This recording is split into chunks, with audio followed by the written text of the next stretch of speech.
बोध गया का जो आंदोलन है वो भीम आर्मी अपने हाथ में लेने जा रही है। एक बड़ा आंदोलन जल्दी बहुत तैयार किया जा रहा है और अब भीम आर्मी धरने पर बैठेगी बोध गया के अंदर। आप गरीब शोषित वंचित को कब तक दबाएंगे? भाई तुमने लगातार डॉक्टर अम्बेडकर की जो परमिशन की शोभायात्रा तुम उसे नहीं निकलने दे रहे, तो तुम्हारे विरोध खड़ा होगा। देखिए प्रतिरोध तो खड़ा होना शुरू हो गया। किसी धर्म से किसी जाति से कोई लड़ाई नहीं है, लेकिन हाँ जो भी व्यक्ति गलत करेगा हक अधिकारों के बीच में आएगा उससे उससे लड़ा। और समाज जो है अब इतना कमजोर नहीं रहा कि उन्हें कोई भी कुछ भी खाने देगा। अब देखो जवाब दिया ना उन्होंने, प्रतिरोध किया, आवाज दूर तक मैसेज गया कि दलितों ने ऐसा कर दिया, आज तक नहीं किया था, लेकिन तुम बार बार करते हो, हमने एक बार कर दिया तो पूरे देश में गूंज चली गई और ऐसे मुंह पर लोगों के मुंह पर तमाचा लगा जातीय धर्म के आधार पर चीजों को बात है कि जिस प्रकार की मौजूदा सरकार है वो पुराना डर्रा मनुस्मृति वाला वो शायद उसको लागू कराने के चक्कर में है। इससे व्यवस्था नहीं बदलने वाली है।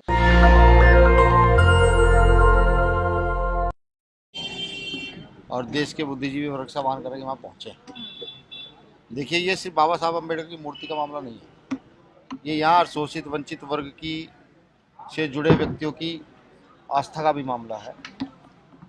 बाबा साहब अम्बेडकर के जाने के बाद एक बड़े पैमाने पर भारत में सामाजिक निर्माण स्टार्ट हुआ और उस निर्माण का हिस्सा आप खुद भी हैं, मैं खुद भी हूँ, हम सब लोग उसी सामाजिक निर्माण का हिस्सा हैं।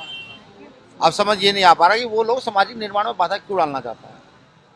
मुझे लगता है कि जिस प्रकार की मौजूदा सरकार है वो पुराना डर्रा मनुस्मृति वाला वो शायद उसको लागू कराने के चक्कर में है। उनको भी एहसास नहीं है कि ये उन्होंने जो है जो बाबा साहब अम्बेडकर के लोग कहीं ना कहीं थोड़ा सा मूवमेंट से पीछे की ओर चले गए, तो उनको भी जगाने का काम कर दिया है। बाबा साहब अम्बेडकर की प्रतिमा तो वहीं लगेगी और संवैधानिक दायरे में ही लगेगी। हमारा काम है आंदोलन करते हैं, हम लगातार आंदोलन करते हैं। लेकिन सर इस तरीके की जो मानसिकता है जिन लोगों की, क्या उन पर भी कोई कानूनी कार्रवाई होनी चाहिए? वो बार काउंसिल के पूर्व अध्यक्ष रह चुके हैं, वर्तमान अध्यक्ष हैं, ऐसे लोगों के क्या लाइसेंस कैंसिल किए जाने चाहिए? देखिए मुझे जानकारी ये मिली है कि प्रशासन उन पर कार्रवाई करने के लिए तैयार नहीं है। लाइसेंस तो उनके कैंसिल अब तक हो जाने चाहिए थे, लेकिन जो आज सत्ता सुरक्षित चीजें हैं ना वो लोकतंत्र पर आधारित संविधान पर आधारित रही नहीं है। मैं तो वहाँ के जो चीफ जस्टिस है उनसे भी कहता हूँ इनके तो लाइसेंस कैंसिल हो जाने चाहिए। ये अगर आपकी बातों को भी नहीं मान सकते हैं तो ये अधिवक्ता किस तरीके का है?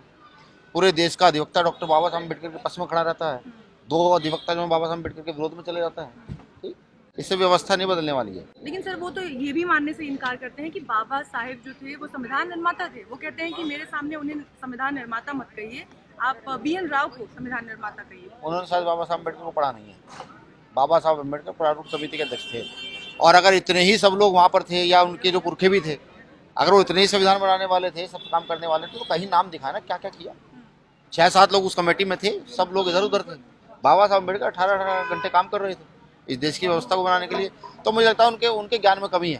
चंद्रशेखर भाई ने कहा उनको अपना ज्ञान अर्जित करना चाहिए, ठीक है, और इस तरह की वो टिप्पणियाँ टोका टिप्पणियाँ ना करते ज़्यादा सही है। आप शांत हो। आज अधिवक्ताओं का सम्मेलन था, लेकिन दूसरी तरफ हम बोध गया के मामले में देख रहे हैं कि भंते वीणाचार्य हैं जिनको अभी तक जमानत तक नहीं दी गई है और बिना मतलब कि उन पे गैर जमानती ऐसी धाराएं लगाई गई हैं जिसके लिए उन्हें लीगल एड की जरूरत है। तो यहाँ से आप लोग उनके लिए क्या मदद दे रहे हैं? देख लीजिए, मैंने अभी टीम हमारे जो प्रदेश अध्यक्षों को मिलने के लिए भेजा था, बहुत सारी चर्चा उनसे हुई है। बस आप ये समझिए कि बोध गया का जो आंदोलन है वो भीम आर्मी अपने हाथ में लेने जा रही है। सभी भंते जितने भी भंते हैं और तमाम जो लोग हैं समाज के लोग हैं या जो विश्वास करते हैं भारत के इतिहास में, उन सबको इकट्ठा करके एक बड़ा आंदोलन जल्दी बहुत तैयार किया जा रहा है और अब भीम आर्मी धरने पर बैठेगी बोध गया के अंदर। देखिए सर, एटा की घटना जिस तरह से मतलब जो बाबा साहब की जयंती नहीं मनानी थी, उसके बाद कलश यात्रा रोक गई और फिर भी प्रशासन ने समझा बुझाकर वो मतलब भेज दी गई थी यात्रा को, फिर दोबारा इस तरह से किया है। तो सर उस पर क्या कहना चाहते हैं जो एटा में? देखिए सीधी बात है, आप गरीब शोषित वंचित को कब तक दबाएंगे? हमारा एक कहावत है बहुत पुरानी, गाँव में उतर गई लोई तो क्या करेगा कोई। वो उन्होंने वही किया। भाई तुमने लगातार डॉक्टर अम्बेडकर की जो परमिशन की शोभायात्रा तुम उसे नहीं निकलने दे रहे, तो तुम्हारे विरोध खड़ा होगा। देखिए प्रतिरोध तो खड़ा होना शुरू हो गया।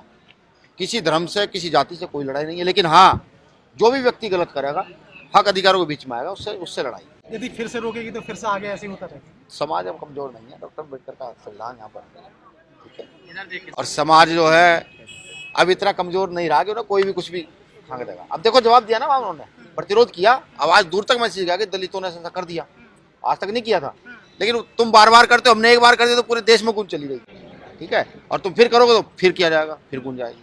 सर यहाँ का जो एटा वाला मामला है, लेकिन वहीं दूसरी तरफ अगर हम ग्वालियर वाले मामले की बात करें तो वहाँ पर भी कानूनन पूरी जितनी प्रक्रियाएं हुई थी कानूनी प्रक्रिया के साथ सारी चीजें की गई थी, फिर भी बाबा साहब की प्रतिमा का विरोध हुआ। दोनों जगहों पे कानून का विरोध किया गया, लेकिन दोनों में काफी अंतर है।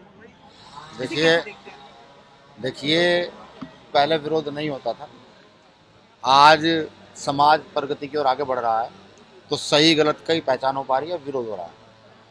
वो लोग विरोध इसलिए कर रहे हैं क्योंकि वो समझते थे कि पैर की जूती पैर में रहे, ये आज भी उनका कहना है। हम लोग इसलिए लड़ रहे हैं कि यहाँ मानवता पुनः स्थापित हो, समानता फिर हो, और जो आइडियोलॉजी है महापुरुषों की वो स्थापित हो, वो हम इसलिए लड़ रहे हैं। अब इसमें मजबूत कौन रहेगा, ये आप देखेंगे, इसमें मजबूत हम थे, हैं और रहेंगे। ये बुद्ध ने करके दिखाया, ये पेरियार ने करके दिखाया, ललई ने करके दिखाया, ये फुले ने करके दिखाया, सावित्री ने करके दिखाया, ये फातिमा शेख ने करके दिखाया, डॉक्टर अम्बेडकर ने किया, और हम उन्हीं की औलाद हैं, हम इसको करेंगे। सर एक लास्ट सवाल ये है कि जैसे जिस तरह से ऑल ओवर इंडिया की अगर बात करें, जैसे जिस तरह से जागरूक हो रहा है समाज, आप कह रहे हैं भीम आर्मी जागरूक कर रही है, लेकिन फिर भी लगातार जैसे हफ्ते में एक वीडियो आना, 2 वीडियो आना, इस तरह की जो दलित अत्याचार हैं वो वीडियो तमाम आते रहते हैं, घटना एक होती दो रहती है। आया, मेरे याद नहीं किस कवि ने लिखा था, करत करत अभ्यास के जड़मति सुधार, रसरी आवत जावत है सिल पर पड़त निशान। हमारा काम करते रहना है, लगातार समझाते रहना है, देखिए ठीक है। और जब हम लगातार समझाते जाएंगे, एक समय ऐसा आएगा कि समझदार लोगों की संख्या ज्यादा होगी और नासमझों की संख्या कम होगी, यानी कि अधभक्त चंद होंगे और वैज्ञानिकता में विश्वास करने वाले लोग ज्यादा होंगे। जिस दिन ऐसा होगा उस दिन देश भारत की चिड़िया होगा, और ऐसे लोगों के मुंह पर तमाचा लगेगा जाति धर्म के आधार पर चीजों को बांटना चाहता है। नेशनल दस्तक की आपसे गुजारिश है कि अगर इसको बचाना चाहते हैं तो नेशनल दस्तक को सब्सक्राइब करने के लिए रेड कलर के सब्सक्राइब बटन को दबाएं, फिर बेल आइकन की घंटी दबाएं। नेशनल दस्तक को बचाने के लिए बहुत जरूरी है कि हर खबर को शेयर करें, लाइक करें, कमेंट जरूर करें।